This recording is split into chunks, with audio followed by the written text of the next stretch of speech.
వక్రతుండ మహాకాయ సూర్యకోటి సమప్రభా నిర్విఘ్నం కురు మే దేవా సర్వకార్యేషు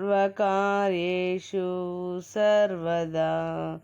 గురుబ్రహ్మా గురుర్విష్ణు గురుర్దేవో మహేశ్వరః గురుః సాక్షాత్ పరబ్రహ్మ తస్మై శ్రీ గురవే నమః. సంపూర్ణ మాఘపురాణము 6వ అధ్యాయము. కప్ప రూపమును విడిచిన స్త్రీ పూర్వకథ. మునిశ్రేష్ఠ, నా వృత్తాంతమును తెలియజేయుదును, కాన ఆలకింపుము. నా జన్మస్థానము గోదావరి నది సమీపమందున్న ఒక కుగ్రామము. నా తండ్రి పేరు హరిశర్మ, నా పేరు మంజుల. నన్ను నా తండ్రి కావేరీ తీరవాసియగు జ్ఞానానందుడను వానికిచ్చి పెళ్లి చేశాను. అతడు దైవభక్తుడు, జ్ఞాని, నిగర్వి. మాకు వివాహమైన వెంటనే అతని వెంట కాపురమునకు వెళ్ళినాను. మరికొన్నాళ్లకు మాఘమాసము ప్రవేశించినది. ఒకనాడు నా భర్త, సఖీ, మాఘమాసము ప్రవేశించినది. ఈ నెల చాలా పవిత్రమైనది. దీని మహత్తు చాలా విలువైనది. నేను నా చిన్నతనము నుండి ప్రతి సంవత్సరము మాఘ స్నానములు చేయుచున్నాను. నీవు నా భార్యవు కావున నీవును ఈ మాఘమాసం అంతయు ఈ కావేరి నదిలో స్నానమాచరింపుము. ప్రతిదినము ప్రాతకాలమున నిద్రలేచి కాలకృత్యములు తీర్చుకున్న సమయమునకు తెల్లవారి సూర్యోదయం అగును.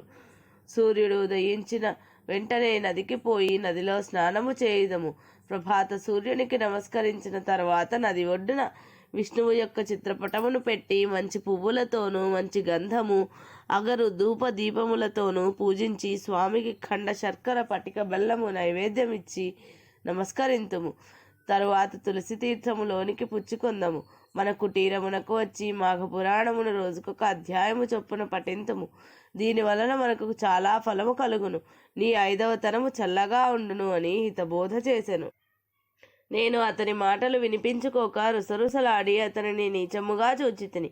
నా భర్త చాలా శాంతస్వరూపుడు అయినను నేను హద్దుమీరి మాటలాడుటచే అతనికి కోపము వచ్చి, ఓసి మూర్ఖురాలా, నా ఇంటికి వచ్చి నా వంశమును ఉద్ధరిస్తావనుకున్నాను. ఇంత దైవద్వేషినివని నాకు తెలియదు. నీవిక నాతో ఉండదగవు. మాఘమాస వ్రతము నీకింత నీచముగా కనిపించినదా? అది ఏ నీ పాపమునకు నిన్ను శిక్షించును గాని మగని మాటకు మారాడిన ఫలితముగా కృష్ణానదీ తీరమందున్న రావి చెట్టు త్వరలో మండూకము వైపడియుందువుగా కాని నన్ను శపించెను.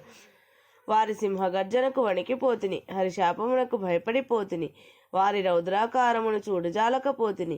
నాకు జ్ఞానోదయము కలిగినది. నా తప్పు నేనే తెలుసుకున్నాను. అయ్యో, ఎంతటి మూర్ఖత్వముగా ప్రవర్తించి తిని అని పశ్చాత్తాపం కలిగినది.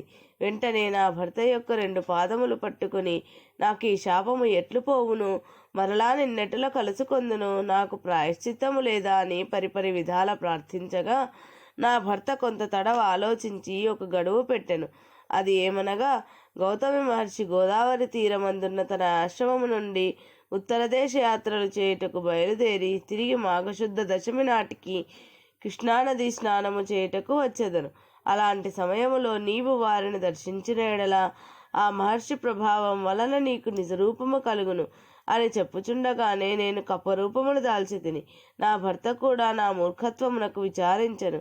నేను కప్పరూపముతో గెంతుకుంటూ కొన్ని దినాలకు కృష్ణానదీ తీరానున్న ఈ రావి చెట్టు త్వరలో నివాసం ఏర్పరచుకొని జీవించుచు మీ రాక కోసం ఎదురుచూచుచుంటిని. ఇది జరిగి ఎంతకాలమైనదో నాకు తెలియదు అని తన వృత్తాంతమును గౌతమునకు తెలియజేసెను. అమ్మాయి, భయపడకుము. నీకు ఈ శాపము కలిగి 1000 ఏండ్లు పైగా అయినది. ఇంతకాలము నీవు అనేక కష్టములు పడి జీవించినావు. నీ భర్తయ్యను ఏకాంతముగా చాలా కాలము జీవించి మరి నామ సంకీర్తనలు చేయుచు మృతుడయ్యెను. అతడిప్పుడు వైకుంఠములోనున్నాడు. నీవు నీ పతి మాటలు విననందున ఎంత కష్టపడినావో తెలిసినది కదా. మాఘమాస ప్రభావము అసామాన్యమైనది. సకల సౌభాగ్యములు, పుత్ర సంతతి, ఆరోగ్యము కలుగుటయే కాక మోక్ష సాధనము కూడా. నీకు ఈ మాఘమాస వ్రతము మించిన మరి ఒక వ్రతము లేదు. విష్ణుమూర్తికి ప్రీతి అయినది వ్రతము. నీ భర్త దూరదృష్టి గల జ్ఞాని. అతని గుణగణాలకు అందరూ సంతసించడివారు. నిన్ను పెళ్లాడిన తరువాత తన వంశాభివృద్ధి చేసుకొనవలైననడి ఆశతో ఉండేవాడు. కానీ నీ వలన అతని ఆశలన్నీ నిరాశలైపోయినవి. నీ మూర్ఖత్వం వలన నీ భర్తకు కోపము కలిగి నిన్ను శపించవలసి వచ్చెను. నిన్ను నీళ్ళలో స్నానము చేయమన్నాడు, నీవు చేయనన్నావు. అందువలన నీకు నీరు దొరకకుండా చెట్టు త్వరలో జీవించుకొని శపించాడు.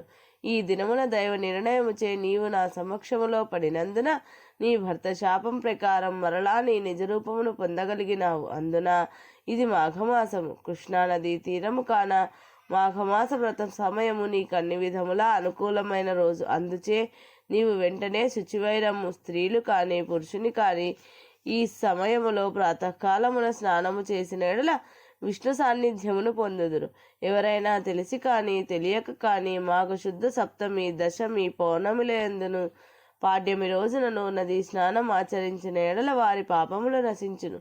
మాఘశుద్ధ పాడ్యమి నాడును అటులనే దశమి, ఏకాదశి, ద్వాదశి దినములలోనూ స్నానము చేసి శ్రీమన్నారాయణుణ్ణి పూజించి పురాణ కాలక్షేపం చేసిన ఎడల శ్రీహరి సంతోషించి మన వాంఛలు సిద్ధించునట్లు వరమిచ్చును. భక్తి శ్రద్ధలతో మాఘ పురాణం వినిన మోక్షప్రాప్తి కలుగును అని గౌతమముని ఆ ముని సతితో చెప్పినట్లుగా మహేశ్వరుడు పార్వతితో ఈ కథ చెప్పాను. ఇది మాఘపురాణం 6వ రోజు పారాయణం 6వ అధ్యాయము సంపూర్ణం.